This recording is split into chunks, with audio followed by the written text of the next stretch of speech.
Next வந்து நம்ம 7th பஹ்ரைனை வந்து நம்ம தெரிஞ்சுக்கலாம். ஓகே, பஹ்ரைன் ஐலாண்ட் கண்ட்ரி, இதுவுமே ஞாபகம் வச்சுக்கங்க. 4 சைடுமே வந்து பார்த்திங்கன்னா வாட்டர் வந்து சரௌண்டிங்கில் இருக்கும். எங்கே இருக்குது? இந்த இடத்துல குட்டிஸாக நீங்கள் வந்து பார்க்கலாம் பஹ்ரைன்.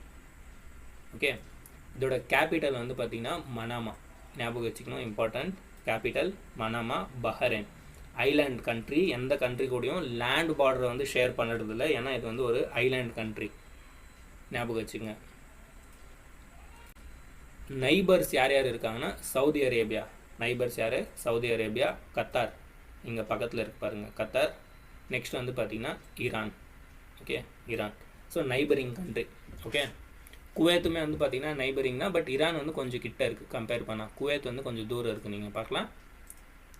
ஓகே, வாட்டர் பாடி வந்து பர்ஷியன் கல்ஃப். குவைத் வந்து எங்கே இருக்குது? பர்ஷியன் கல்ஃபில் இருக்குது. ஸோ இந்த மாதிரி நம்ம மேப்பிங் பண்ணுறதால நீங்கள் வந்து கரண்ட் அஃபேர்ஸ் நியூஸ் பார்க்கும்போது பஹ்ரைன் எங்கே இருக்குது? பர்ஷியன் கல்ஃபில் இருக்குது.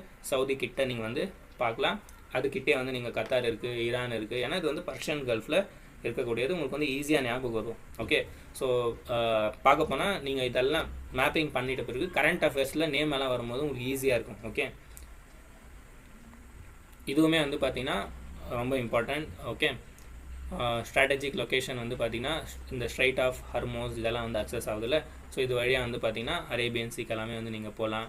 ஒரு சோக் பாயிண்ட்டாக வந்து பார்த்திங்கன்னா இருக்குது. என்ன சோக் பாயிண்ட் அப்படின்னு நீங்கள் கேட்டிங்கன்னா ட்ரேடுக்கு, வியாபாரத்துக்கு. ஓகே, ஸோ இந்த ஹர்மோஸ் வந்து ஒரு சோக் பாயிண்ட்.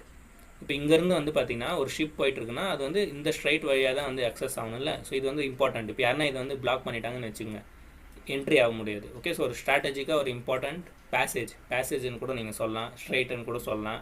ஓகே, ஒரு ஷோக் பாயிண்ட்டாக வந்து எது இருக்குது? ஸ்ட்ரைட் ஆஃப் ஹர்மோஸ் இருக்குது. ஸோ பஹ்ரைன் வந்து பார்த்திங்கன்னா ஸ்ட்ரைட் ஆஃப் ஹர்மோஸ் மூலமாக என்ட்ரி ஆகலாம். ஸோ நீங்கள் யாருன்னா யூபிஎஸ்சிக்கு ப்ரிப்பேர் ஆகிட்டு இருக்கீங்க, இல்லை டிஎன்பிஎஸ்சிக்கு வந்து ப்ரிப்பேர் ஆகிட்டு இருக்கீங்கன்னா உங்களுக்கு வந்து மேப்பிங் வந்து பார்த்திங்கன்னா ரொம்ப ரொம்ப இம்பார்ட்டன்ட். ஸோ நம்ம சேனலில் வந்து பார்த்திங்கன்னா மேப்பிங் கோர்ஸ் வந்து நான் லான்ச் பண்ணியிருக்கேன். ஸோ நீங்கள் 2025, 2026, 2027க்கு வந்து நீங்கள் ப்ரிப்பேர் ஆகிட்டு இருக்கீங்கன்னா இந்த மேப்பிங் கோர்ஸ் வந்து நீங்கள் கன்ஃபார்மாக அட்டென்ட் பண்ணணும். ஸோ உங்களுக்கு வந்து பார்த்திங்கன்னா ரொம்ப ஹெல்ப்ஃபுல்லாக இருக்கும். ஓகே, ஸோ நான் வந்து பேசிக்லேருந்து இந்த மேப்பிங் கிளாஸ் வந்து ரன் பண்ணிகிட்ருக்கேன். நீங்கள் வந்து எப்படி ஜாயின் ஆகலாம் அப்படின்னு நீங்கள் கேட்டிங்கன்னா நம்ம சேனல் சப்ஸ்கிரைப் பட்டன் பக்கத்தில் வந்து ஜாயின் ஆப்ஷன் இருக்குது. ஸோ அந்த ஜாயின் ஆப்ஷனை வந்து நீங்கள் கிளிக் பண்ணிங்கன்னா மாஸ்டர் மேப்பிங் கோர்ஸ்ன்ட்டு வந்து ஷோ பண்ணும், 29 rupees. அதை கிளிக் பண்ணி நீங்கள் ஜாயின் ஆகலாம். ஸோ உங்களுக்கு வந்து 15 to ஓகே, ஸோ ஒரு 20 கிளாஸ்க்குள்ளே வந்து பார்த்திங்கன்னா நான் அப்லோட் பண்ணுவேன். ஆல்ரெடி வந்து நான் 11 கிளாஸ் அப்லோட் பண்ணிகிட்ருக்கேன். ஓகேவா? ஸோ அதனால் நீங்கள் வந்து சீக்கிரம் ஜாயின் ஆகுங்க. 29 rupeesல வந்து பார்த்திங்கன்னா பேசிக்லேருந்து வந்து நான் உங்களுக்கு மேப்பிங் வந்து நான் சொல்லித்தரேன்.